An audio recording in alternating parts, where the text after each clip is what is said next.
Hi everyone, today I'm going to talk to you about something really serious that just happened to me, and hopefully that can be a lesson to everybody that comes to Bali or travels internationally in general, and will hopefully save you a lot of heartache and most of all a lot of money.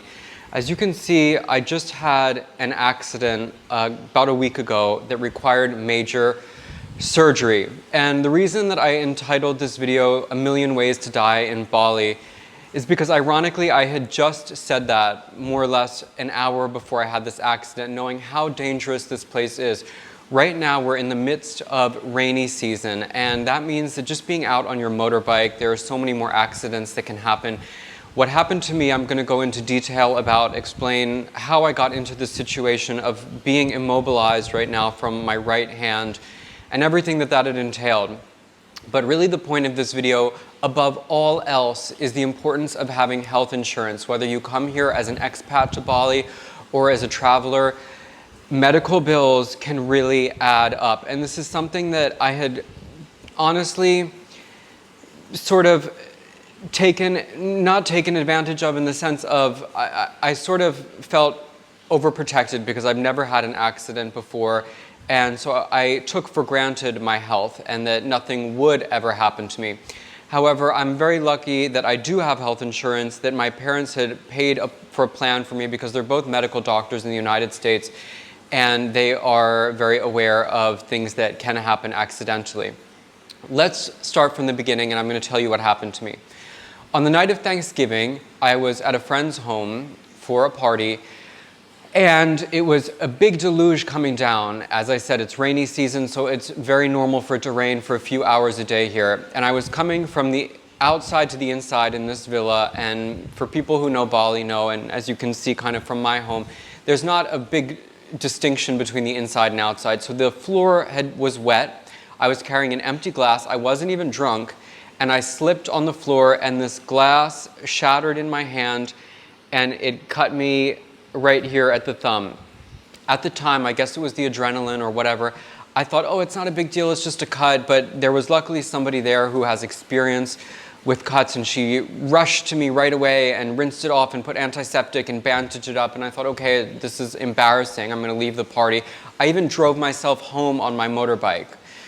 I did not realize the severity of this cut. The next day though, I opened up the wound and I see it's still bleeding, and I'm like, oh, this looks really nasty.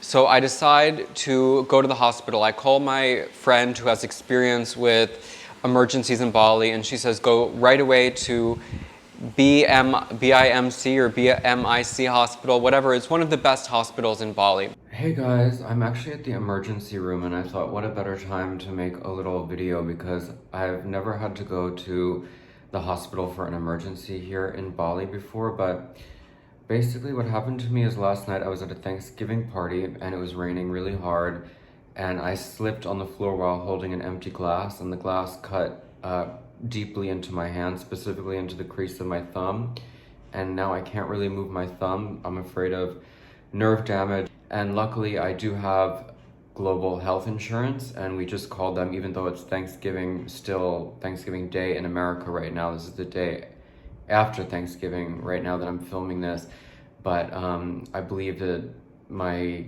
visit here is covered. So now I need to get an x-ray and then stitches. This is really quite messed up. Certainly Thanksgiving I won't ever forget, but I just thought that why not make a video about it, because maybe this can help other people, you know, if you have an emergency in Bali, and how to deal with it. I go there and they see it's a very deep cut that requires stitches. This already has cost me a few $100s. I'm out of pocket because the particular insurance that I have that my parents bought me is called Geo Blue. It's a special insurance for international travelers. It's very expensive. I don't recommend it. I'm going to tell you what I do recommend towards the end of this video. Anyway, with this particular insurance, there's a $1,000 deductible. So everything up into $1,000, I'm out of pocket. That first visit is a few $100s I'm having to pay out of pocket.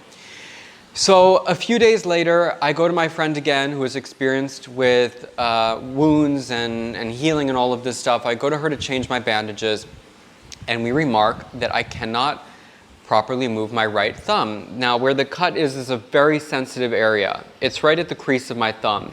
And while I was able to move it round like this, I couldn't bend my thumb. So she said, I hate to tell you this is bad news, but I think that you need to go right back to the hospital and get this checked out by an orthopedic surgeon because maybe you cut your tendon. And now I'm like in a panic.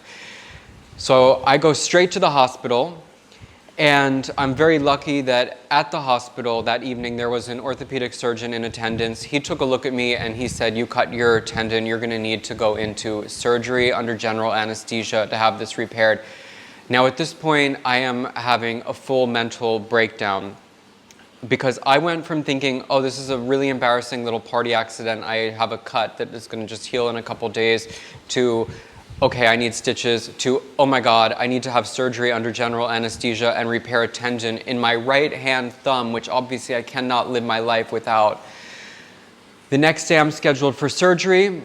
I have to, again, get in touch with my insurance because the surgery itself is going to cost something like 100 million rupiah, which in dollars is like almost $7,000 at this point. So if I did not have insurance, at this point, I would have been out over $7,000 for my previous visits, plus the insurance, and then plus all of these ancillary follow-up visits that I have to have.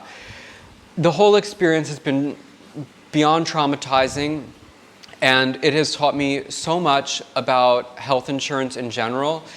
And now, while I've already paid over my $1,000 deductible for all of these medical necessities, I'm no longer out of pocket, thanks to the insurance that I have. But when I first had my first hospital visit for a few million rupiah that I paid out of pocket for, I was like, oh my God, this insurance is crap. I have a $1,000 deductible when I actually need to use it, for the first time in 5 years that my parents have been paying for this, and it costs over $2,000 a year. They're not even paying out. I was really indignant, and I did some research. And I actually had an insurance agent come to my house, a sales agent from Allianz, which is, as people may know, is a global insurance company. And I could get the best type of health insurance here in Indonesia for 13 million rupiah a year, which is less than $1,000. It would have zero deductible. Let me just again confirm 100%. Go ahead. In a hypothetical situation, I'm in the United States. I fall off a building. Okay, it's an accident. Excellent. I have to go to the emergency room, have ambulance, blah, blah, blah. It's going to cost $100,000. Yeah. It's covered because it's an accident. It is accident. No matter where in the world. No matter where in the world. Okay. And it would cover me up to $1 million within Asia, excluding like Japan, Hong Kong, and Singapore, where it would cover for, I think, $500,000, and also provide worldwide coverage for accidents everywhere in the world for also up to $500,000. So even if I'm in the United States and, I get run over by something, or if I fall down and I break something, I'm still covered even in the United States for up to $500,000. So this particular plan, which is the most expensive plan that I can purchase or that's offered to me, costs less than half of what I'm paying for the Geo Blue plan. Or actually, I'm not even paying. My parents are paying, I'll be honest. What they're paying for the Geo Blue plan, and offers better worldwide protection with no deductible. And the way that it works in Indonesia, it's actually a cashless system. So you get a card, and if you go to almost any hospital here, you just show that card. You don't have to be out of pocket, like I've already had to be several times for these hospital visits when I go and I pay, and then I need to file a claim to be reimbursed, and that takes 30 to 45 days. Honestly, dealing with the insurance company has been a nightmare in and of itself.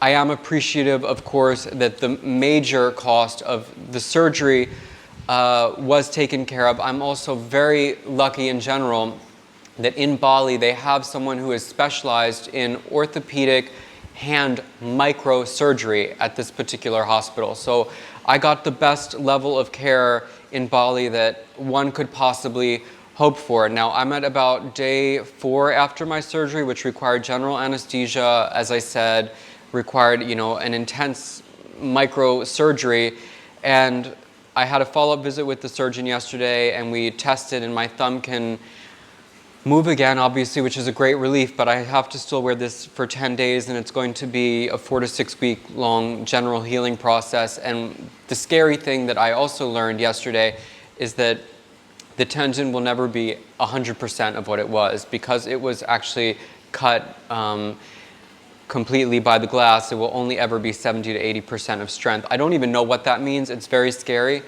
But the underlying point is that people don't realize the severity of what can happen to you in a place like Bali.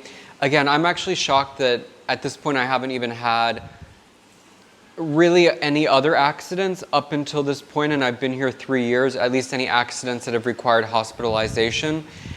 But again, this is a dangerous place. The roads are in very bad condition. When it's rainy season, it floods here. And with the roads already being in bad condition and being on a motorbike, you can imagine how exponentially dangerous that becomes. There are stories every single day of foreigners and locals alike getting into horrible accidents here.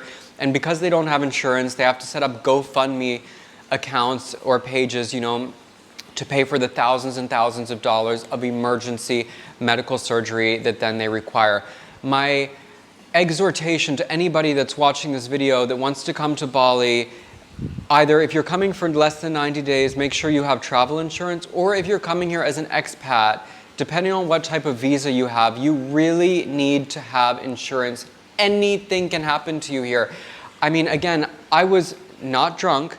I just slipped on the floor holding an empty glass that shattered in my hand. I've never had an accident in my whole life. In my whole life, I've never had an accident. I've never broken a bone. I've never had to go to a hospital emergency room, actually, except for once when I was like 2 years old and a radiator fell on my toe, but that was a precognition level of, accident that I no longer remember. So in my adult life, I've never had anything happen to me. I've been very lucky. I did have one accident in Mexico that required an x-ray, but even not anywhere near on this level, and that was something that more or less just healed on its own. It's really taught me humility, and again, just that Bali in general is a dangerous place because of the transportation, because of the rainy season, because of anything. Just literally anything can happen to you here, and I don't mean to make light of it in any way, because there was also just a volcano eruption 2 days ago in Java that's killed people. But again, that's kind of my point, is that literally anything can happen to you here. Anything can happen to you. Don't think that because you're young, you're invincible. I'm 32 years old. I'm in great health. I exercise every day. A big part of the reason that this is so traumatic for me is because I'm literally immobilized. This is my right hand, my right thumb. I can't go on my motorbike right now. I can't really leave my house, quite frankly. So I can't play tennis. I can't go to the gym. Thank God I have staff and I have help. Otherwise, I really don't know how I would get by. That's the point of this video, is that you need to be aware of the things that can happen to you here and take the necessary precautions. I would say if you have, for example, a kitas, which is a residence permit, there are plans available anywhere between like $600 to $900 a year that would provide you good accidental coverage for anything like this that could happen to you here. And it's, as I said, really important, and luckily a lot less expensive than plans from, in this case, from America. So while now I've already paid my $1,000 deductible and I'm going to stick with that insurance for the time being, I do plan in the future to change my insurance to one of these much less expensive and more convenient plans that covers me as an expat in Indonesia. So I do sincerely hope that this video can even help maybe one person. If one person watches this and realizes the severity of the situation and says, oh, I really do maybe need to get myself covered for my trip, and it saves you, thousands of dollars and a lot of heartache and a lot of stress and a lot of fear from your family and all of this, then it was well worth it to make this video. So I think I'm going to be okay. For me now, it's just a kind of slow process of recovery, a very sort of frustrating experience to go through in general, but one that has taught me a lot of humility, and hopefully one that can serve as a lesson for anybody who watches this video. So take care, everybody. I hope that you are staying well, and until the next time, see you guys later.